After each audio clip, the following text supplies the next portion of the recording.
Lantik 5 kepala pemerintahan negeri, ini pesan Bupati Tuasikal Abua.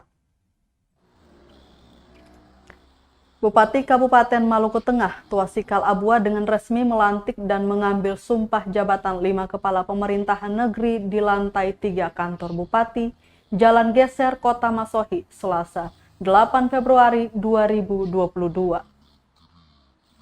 Yakni KPN Lisabata, Timur Sulaiman Sitania, KPN Wailulu Hussein Tounusa, Kecamatan Seram Utara Barat, Frans Pikanusa sebagai KPN Negeri Sehati Kecamatan Amahai dan Muhammad Saleh Kiahali sebagai KPN Kobi Kecamatan Seram Utara Timur Kobi.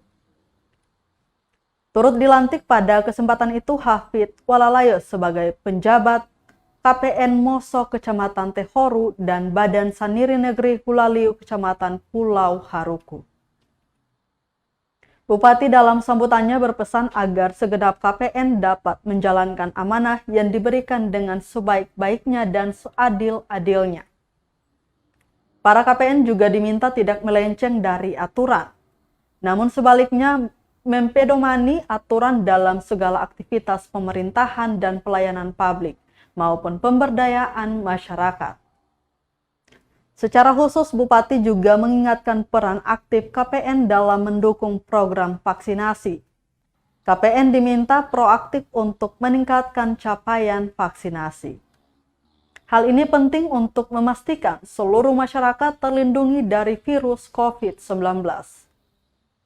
Kepada PJ KPN Moso, Bupati secara khusus mengharapkan komitmen dan kerjasamanya dalam mempercepat lahirnya KPN definitif sebagaimana tugas pokok dan fungsi PJ KPN.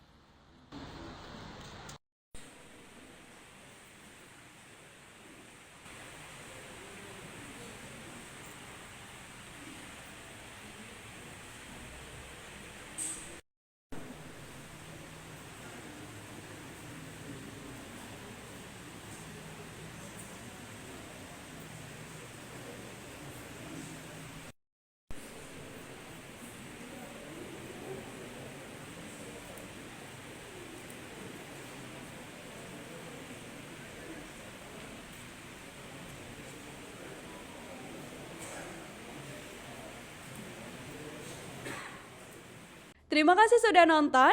Jangan lupa like, subscribe, dan share ya.